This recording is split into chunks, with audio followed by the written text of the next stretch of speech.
G987 FM, the way we groove. This is the Enforcers, and we have on the air a Caribbean icon who is one of the most recognizable voices in soca, a jack of all trades who is a living masterclass as a DJ, mic man, artist, voice talent, radio announcer, songwriter, and producer. Doggy Slaughter, welcome to the Soca Groove. Hey, how you going, Soca Groove? It's nice. It's nice to be here.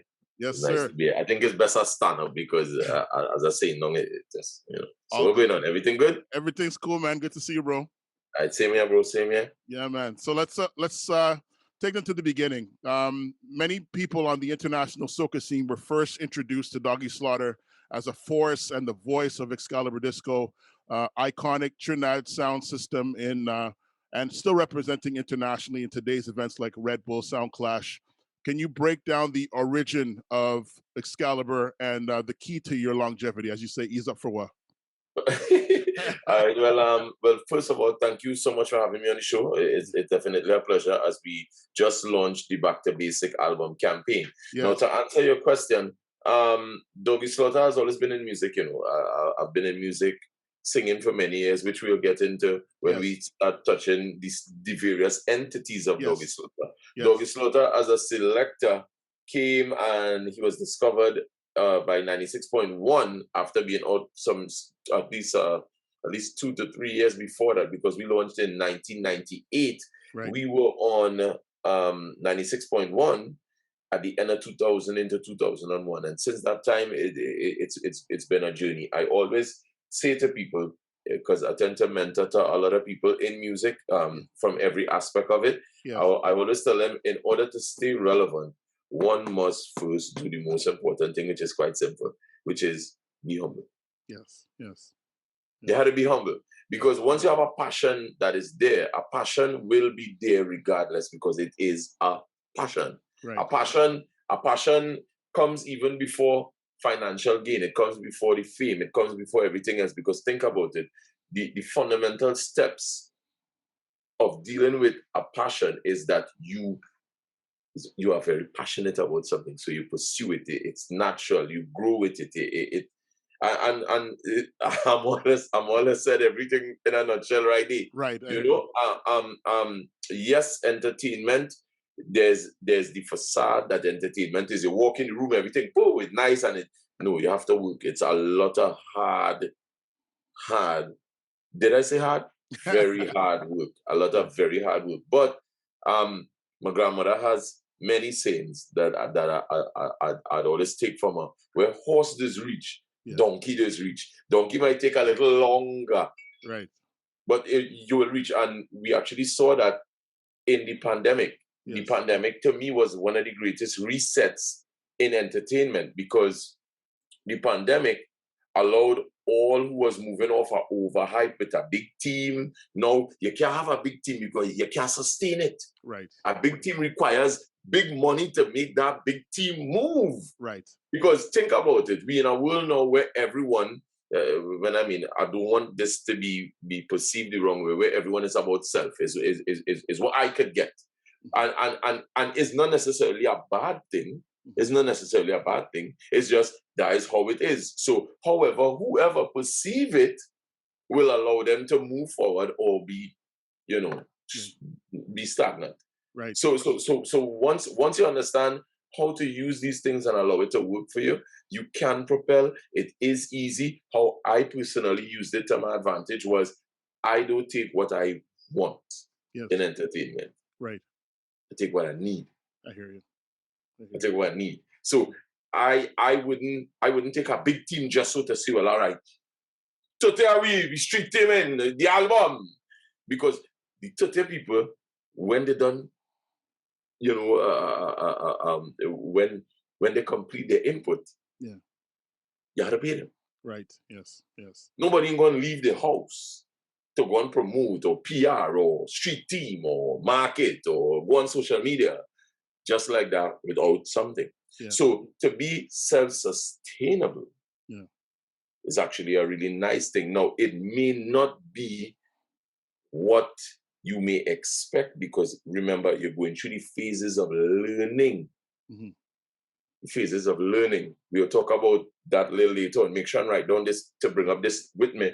when we start talking about Doggy Slaughter, the artist, because there was something that I recently discovered that in all my years I didn't even understand. Right. And I'm not ashamed to say it on your show when I'm having an interview. So I have to be honest, I have to be truthful, I have to be able to allow folks who look at this, who may be in the art form, they should be able to relate to what I'm saying. Yes. There is music. Yeah. When you're a creative, and then there's the business of music. Yes. Now, the business of music and music may sound the same, but it's actually quite far-fetched. Yes. Because someone who knows music, who understands how to create music, whether it be playing an instrument or producing a beat or singing and writing a song, they may not necessarily know about the business of music. Yes. And the person who top the class in the business of music might not even know a harmony or how to even start that way. So they may sound the same because of the term music, but they're actually far-fetched. And it took us some years, really years, Enforcers, really years, to get to really understand this and the approach to it. Because most of us, maybe I should stop and wait for your tax question because that's so much information. That's so much information that will flow. So and we're here today to celebrate all the facets of Doggy Slaughter and who you are. So my next question is, if there was a Mount Rushmore of DJs that have been successful as soca artists, you would definitely have to be on that list. Whoa! And who would you have join you on the mountain? Regarding soca? Yes, yeah. Oh gosh, I could deny questions too because that is a real serious thing, But all right, okay. So, you see, I tend to speak truth and facts because I've been in and around. So when I speak, I have to speak truth, right? Right. On the Mount Rushmore, I'm happy that you mentioned that. It was a surprise to me. Yes. That I would be considered to be on the mount because sometimes hard work and things it's often overlooked. Yes. But if I had to be on a Mount Rushmore of soca music, I would say Ataclan because he was always a warrior in the business. Yeah. I'd have to say, and the Mount Rushmore, I think it's 4 or 5 heads. It's 4 or 5. 4. Oh, okay. So there's me, there's Ataclan, and this is in soca, not calypso or kites, right? In soca, there's Bungie, there's KMC, there's MX Prime. I'm going to add some more. There's MX Prime. It will also have to include Destra Garcia. It will also have to include Marshall Montano because he was there. He was the first one that walked through the door as a youngster that kind of opened up the door that opened up the door for younger ones to mix with the older ones. And there are many others that came after, but that's who I would pick. Okay, excellent. So now, what is the significance of Ken Holder, Peter Coppin, and Tambu in the development of your career as an artist? You do your homework. You do your homework.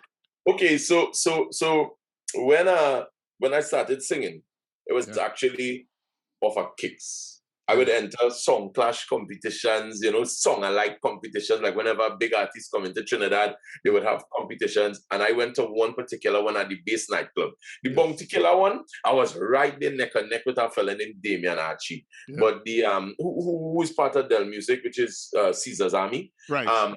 But when I went for the Super Cat one, I rehearsed with them. So I won that one hands down. I even got a girlfriend yeah. So, and at that time, I was a part of Cell Construction, which is now Madmen Productions, Johan Seaton. Yes. Yeah. And when I won that, I remember going to Canada that same year. Yes. And KMC, I went there with Chinese Laundry. That was actually my first time in Canada. Big up to Canada. Wow. Big up. And when I went, KMC was on the show. Yeah. I think I believe it was a show that Dr. J did. I believe. Okay. Yes, it was a Dr. J show. Yeah. And KMC after was in the hotel and we were vibing and he was like, "So down this new rhythm, you know KMC this stuff, this new rhythm, you understand on this." And I was like, well, yeah. And the first one was one called the Pitbull rhythm. Now at that time, my singing name was Brown Dog. Yes. I had many singing names, by the way. Yes. But at that time, it was Brong Dog. And I just made the transition and decided to say, okay, Dog is not the DJ. Yeah. Good, and start singing now. Right. I'm going to sing more material. So that was a kind of more dancehall, dancehall fused track. I even remember the lyric. You want to hear the lyrics now? Yeah, go ahead. Y'all them say they want a man, they can romance and must be able to impress with performance. Say she want a man who's a cut above the rest. Well, them girl no want no nuisance, woman. I'm knocking on your door, hoping that you are at home. Woman, I need you so much, I don't want to be alone. I can be the dog, and you can be me bone, and you can be the operator on me love phone. I sit in this one small girl, I love you so much. Yeah, that just mad. So after KMC did that, KMC say, you think so nice work. It's in 2000 going into 2001. When he done him, stop. I have a soca rhythm, you go sing soca. I say, yeah, and the man play a rhythm called the voodoo rhythm for me, boy. Yeah. When he play the voodoo rhythm, and I say, well, who on the rhythm can? Because I excited as a DJ, I want to sing because I know I have a little singing, a little thing in me. I do something, I come forward, the man say, boy, it's Ricky Jai. It was Magadan at the time. He in Diamond. I said, why could sing on this boy? Hear him, listen. He can tell me the same thing. They said, don't sing what you think we want to hear. Sing you because you disconnect with the people. Yes. Because if left up to me, I could be singing all them nice tune like how I now sing that first tune there. Yes. And when they tell me sing soca, hear me, soca, everything rain and wine. So he was like, no. Sing what you want to sing. And I just remember writing a song and I said, I'm going to sing that one. And when I went in and I finished recording it, I watched him. That what we talking about. I said, well, all you confused the shit out of me because hear how the song is going. Y'all got the wine, killing me the wine, millennium wine, wine them out.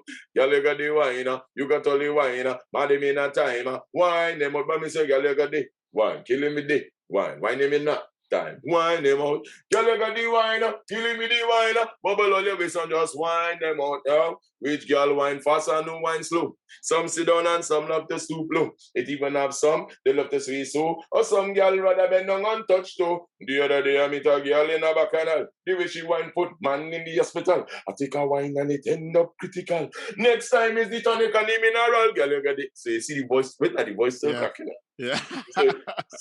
So after that now, I started to promote it, but nobody did know me as an artist. Yeah. So nobody wanted to pay me as an artist, and I didn't really care because I knew what I had to do for being a DJ. Yes, yes.